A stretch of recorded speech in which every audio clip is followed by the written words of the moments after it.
So, welcome class. Today we are going to take another lecture of class 9 statistics. ठीक, exercise 7.4 का ये second question है, right? First question हम लोगों ने पिछले वीडियो में लिया था, थोड़ा सा छोटा वीडियो बना था, उसमें मैंने less than type frequency table बनाया था. ठीक है, ये जो frequency table वाले question है, question बहुत बड़े-बड़े रहते हैं. The answers are so simple and so easy to understand. आमने सामने अगर हम होते तो टेक्स्ट बुक में से मैं फट से आपको बता देता. I know many of you are thinking कि सर क्वेश्चन बहुत सारे बीच बीच में स्किप कर रहे. स्किप नहीं कर रहा हूँ बेटा, मैं एक टाइप का क्वेश्चन हो गया तो मैं एक टाइप का क्वेश्चन ऐसा होमवर्क आपके लिए छोड़ देता हूँ. सेकेंड थिंग, पेपर में ना मैं सॉल्व एग्जाम्पल्स में से क्वेश्चन पूछूंगा, तो आप सॉल्व एग्जाम्पल्स भी याद से प्रिपेयर कीजिए. टेस्ट में 5th और 7th लेसन आने वाला है फर्स्ट साइकिल. देखिए ये एक टेबल दिया हुआ है, इसमें क्लासेस दिए 1000 to 5000, 5000 to 10000, 10000 to 15, 15 to 20, 20 to 25000. Right, ये लोगों की इनकम है. 1000 से 5000 कमाने वाले 45 लोग हैं, 5 to 10000 19 लोग हैं, 10000 to 15000 16 लोग कमाते हैं, 15000 to 20000 2 ही लोग कमाते हैं, और 5 लोग 20000 to 25000 अर्निंग करते हैं. ऑलराइट, आपको इसमें क्या बनाना है? More than type cumulative frequency. ठीक है, there are two types, less than type and more than type, right? more than type मतलब इससे ज्यादा. ठीक है, मतलब देखिए मैक्सिमम कितना कमा रहा है कोई भी 25000, तो 25000 से ज्यादा कोई कमाएगा क्या? नहीं, so कोई नहीं कमा सकता. सो यहाँ पे पहले बनेगा मोर देन 20000. देखो 20000 से ज्यादा, 20000 से ज्यादा कितने लोग कमा रहे हैं? सिर्फ 5. नीचे से चालू होता है. नेक्स्ट 15000 से ज्यादा. अब देखिए 15 to 20000 2 लोग कमा रहे हैं, लेकिन 20 to 25000 5 लोग कमा रहे हैं. मतलब 15000 से ज्यादा कितने लोग कमा रहे हैं? टोटल 2 + 5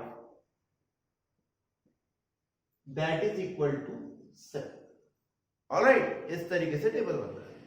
अगला क्या आएगा? More than 10000. 10000 से ज्यादा, 10 से 15 कमाने वाले 16 लोग हैं, लेकिन 10 से ज्यादा मतलब ये 15 to 20 भी आ गया और 20 to 25 भी आ गया, तो 10 से ज्यादा वाले ये सभी लोग हो जाएंगे.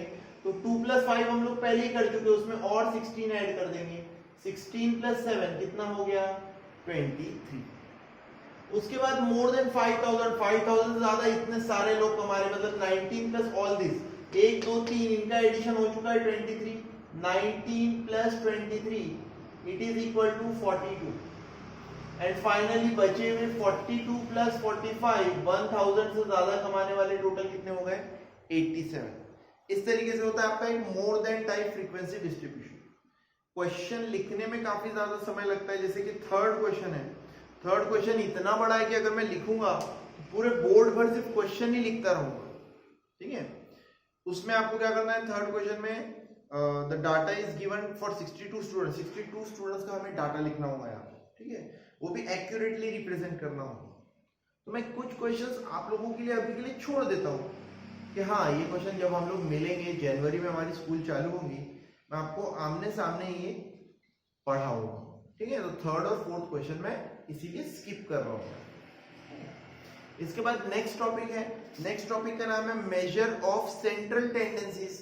ठीक है, तो हमारे सिलेबस में 3 सेंट्रल टेंडेंसीज है.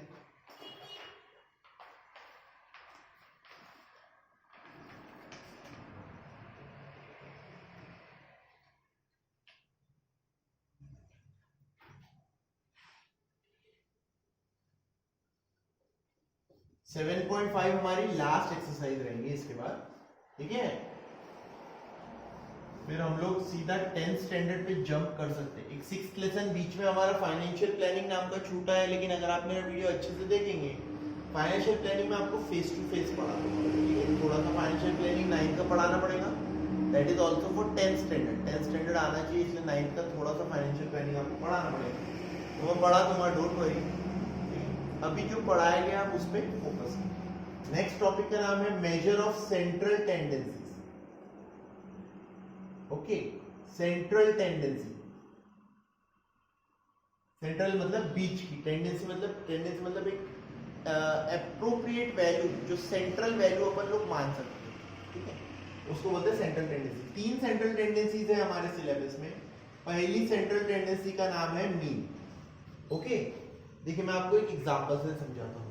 जैसे फॉर एग्जांपल, फर्स्ट डे आपने 3 रोटियां खाई, सेकेंड डे आपको बहुत भूख लगी थी, आपने 4 रोटी खाई, थर्ड डे आपने फिर से 3 रोटी खाई, नेक्स्ट डे आपने 2 ही रोटियां खाई, राइट? ठीक है, फिर एक दिन आपने क्या कर दिया, 6 रोटियां खा ली, बराबर है। उसके अगले दिन आपने 1 ही रोटी खाई, पापा मेरा मम्मी मेरा पेट बहुत भर गया बोल के, और फिर आपने 2 रोटियां खाई, ठीक है। तो मीन का मतलब क्या होता है, ये आपने Sunday, Monday, Tuesday, Wednesday, Thursday, Friday, Saturday 7 दिन में इतनी रोटियां आपने खाई। तो कोई बोल सकता है कि रोज आप 6 रोटियां खाते हो या रोज 1 ही रोटी खाते हो? नहीं। एक सेंट्रल मेजर मतलब मीन को also called as the average. Okay, mean का मतलब क्या होता है, एवरेज का मतलब क्या होता है, मीन मतलब sum of all values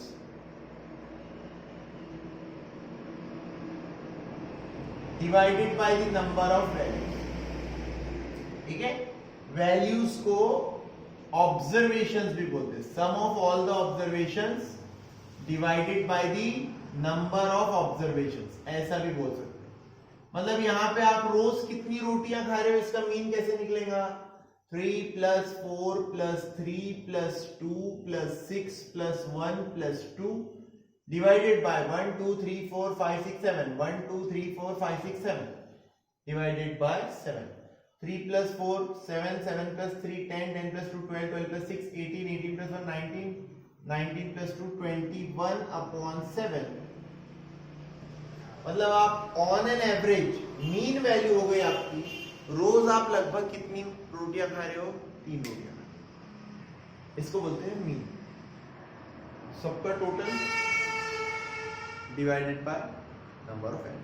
paper में भी इसी तरीके का सिंपल क्वेश्चन आएगा, बस इतनी वैल्यूज देने की जगह 10-20 वैल्यू दी रहेंगी, आपको सबका सम करना है और उसको divide by the number of values करना है। 10th स्टैंडर्ड में इससे एडवांस्ड आएगा, क्योंकि ऐसा ये जो डाटा है इसको बोलते हैं बेटा रॉ डाटा या फिर अनग्रुप्ड डाटा। 10th स्टैंडर्ड में हम लोग इसमें थोड़ा सा एडवांस लेवल का पढ़ेंगे, उसमें ग्रुप डेटा रहेगा, राइट?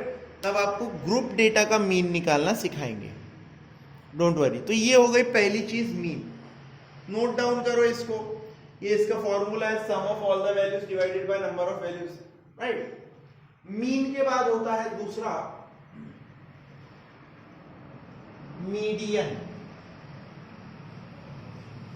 ओके, मीडियन, मीडियन क्या होता है भाई, मीडियन होते हैं, साधारण भाषा में बोलूं, मीडियन मतलब आपका हो गया मिड पॉइंट, मीडियन मतलब आपका हो गया मिड पॉइंट या फिर सेंट्रल मोस्ट वैल्यू, सबसे बीच की वैल्यू, ठीक है? मिड पॉइंट या फिर सेंट्रल मोस्ट वैल्यू। तो कैसे करते हैं, all the values are arranged, all the values are arranged in ascending order। ascending order में अगर आप अरेंज कर दोगे, then number 1,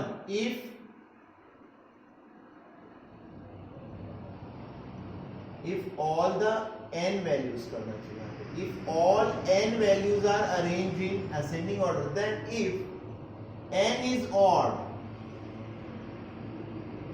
अगर आपका n क्या रहेगा, odd, ठीक है, तो आपका मीडियन हो जाएगा, median is equal to n + 1/2 value, value या फिर ऑब्जर्वेशन भी बोल सकते हो, ठीक है? और अगर आपका n इवन रहेगा, देन मीडियन आपका हो जाएगा, median is equal to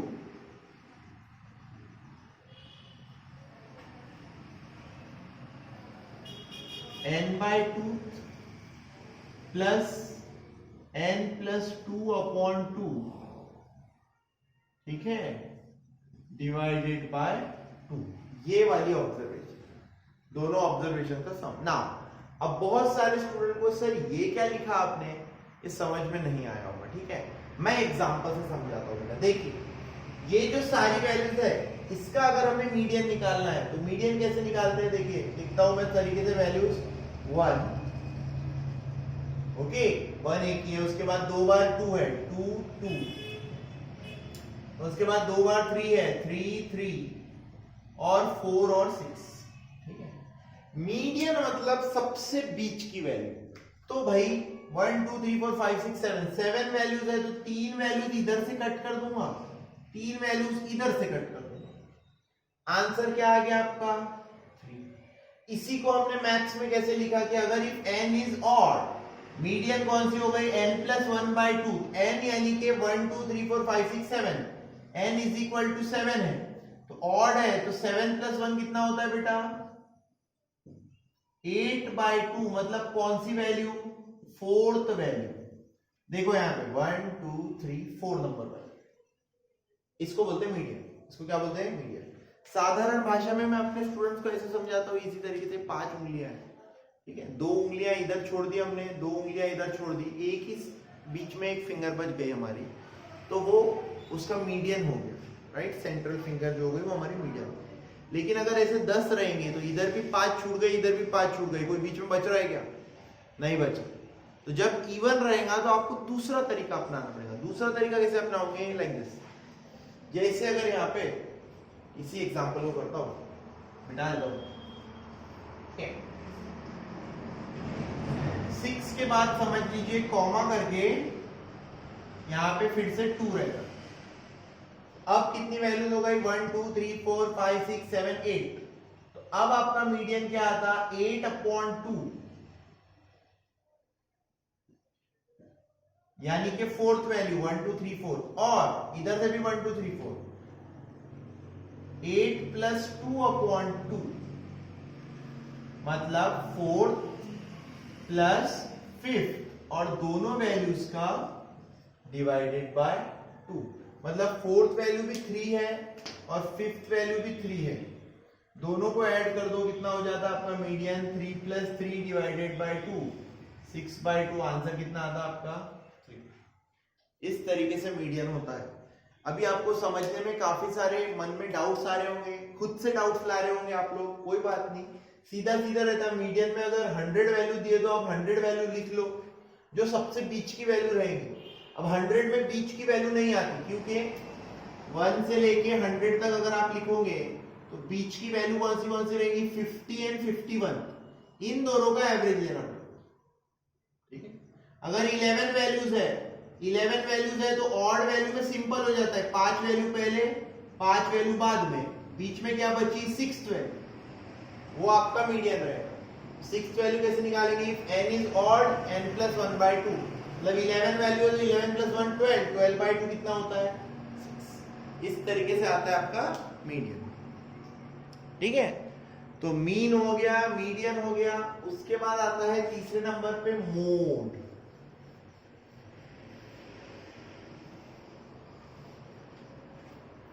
mode, यही मोड पढ़ना, इसको मोड़े नहीं पढ़ना, मोड क्या होता है, जो मोस्ट रिकरिंग वैल्यू होती है, जो वैल्यू सबसे ज्यादा बार रिपीट होती है, उसको मोड कहते हैं। जैसे कि यहां पे 3 भी 2 बार आ रहा है और 2 भी 2 बार आ रहा है, ठीक है। थोड़ा सा डेटा मैं बदलूंगा इजी बनाने के लिए। पहले अगर ऐसा डेटा दिया है आपको 5 6 7 5 3 5 4 3 5 5 2, तो आप देखो ये डेटा में कितनी वैल्यूज दी है, 1 2 3 4 5 6 7 8 9 10 11 वैल्यूज दी हुई है, ठीक है। मोड निकालना है तो मोड में देखो सबसे ज्यादा बार कौन रिपीट हो रहा है, 5 5 5 5 5 1 2 3 4 5 5 बार आ रहा है। और कोई आ रहा है क्या 5 बार, नहीं, तो डायरेक्टली इसका मोड क्या लिख देंगे, मोड इज इक्वल टू 5। बस इतना सिंपल रहता है मोड निकालना। 10th स्टैंडर्ड में फिर से मीन, मीडियन और मोड पढ़ोगे, लेकिन 10th में ग्रुप का पढ़ोगे। अभी आप लोग अनग्रुप्ड का पढ़ रहे हो, ठीक है। 10th में ग्रुप का पढ़ोगे, थोड़ा सा डिफिकल्ट होता है, थोड़ा सा अलग होता है, वो भी मैं पढ़ा दूंगा, घबराने की बात नहीं। आज आप लेकिन मीन, मीडियन और मोड, ये तीनों चीजें रिवाइज करो, राइट।